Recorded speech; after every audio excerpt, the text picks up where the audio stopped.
আজকে আবার একদম প্রকাশ্যে বলে গেলাম যে 47 থেকে শুরু করে 2025 সালে আজকে কত 22শে অক্টোবরে এখন কয়টা বাজে? এই যে এখানকার টাইম 8টা 11 মিনিট। এই পর্যন্ত আমাদের দ্বারা যে যেখানে যত কষ্ট পেয়েছেন আমরা বিনা শর্তে যারা কষ্ট পেয়েছেন তাদের কাছে মানছি, তারা দিয়েছে।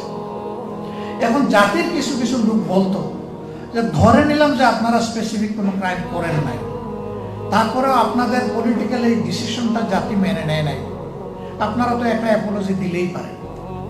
এই অ্যাপোলজি আমরা মিনিমাম 3 বার দিয়েছি। প্রফেসর গোলাম আজম সাহেব দিয়েছেন, মৌলানা মতিউর রহমান নিজামী সাহেব দিয়েছেন, এবং আমি দিয়েছি। এই কিছুদিন আগে মাত্র এটিএম আজহারুল ইসলাম সাহেব যখন ফ্রি হলেন জেল থেকে, তখন আমি বলেছি শুধু 47 সাল থেকে শুরু জামাত ইসলামীর দ্বারা কেউ যদি কোনো কষ্ট পান, কারো যদি কোনো ক্ষতি হয়ে থাকে, আমি সব ব্যক্তি এবং সংগঠনের পক্ষে নিঃশর্তে আমি আপনাদের কাছে ক্ষমা চাই, আপনারা আমাদেরকে ক্ষমা করে দেবেন। আজকের দিন পর্যন্ত আমরা ভুল করি না, এই কথা বলবো কিভাবে? আমরা মানুষ, আমাদের সংগঠন একটা মানুষের সংগঠন। আমাদের 100টার মধ্যে 99টা ডিসিশন সঠিক, একটা তো বেঠিক হইতে পারে।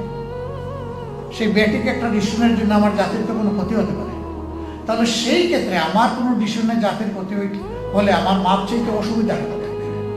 এখন মাপ চাওয়ার পরে বলে যে এই ল্যাঙ্গুয়েজ চাইলে হবে না, ওই ল্যাঙ্গুয়েজে চাইতে হবে। আরে বাবা, এই আরেকজন বিনা শর্তে মাপ চাইলাম, কোনো শর্তও দিলাম না, তারপর আর বাকি থাকলো কোনটা, এটা তো বুঝি না।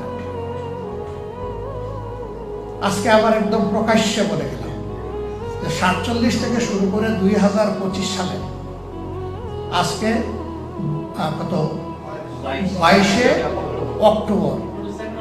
অক্টোবরে এখন কয়টা বাজে? এই যে এখানকার টাইম 8টা 11 মিনিট।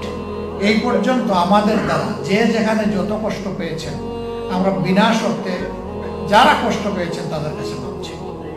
এটা গোটা জাতি হইলেও চাই, ব্যক্তি হইলেও চাই, কোনো অসুবিধা নেই। আমি এই কথা জীবনে বলি নাই, আমার কোনো সহকর্মী বলেন নাই, আমাদের সিনিয়র যারা ছিলেন তারা বলেন নাই যে আমরা সকল ভুলের ঊর্ধ্বে। কোনো দল যদি দাবি করে সকল ভুলের ঊর্ধ্বে, অবশ্যই জাতি এটা মানবে না। তো আমাদেরটা মানবে কেন?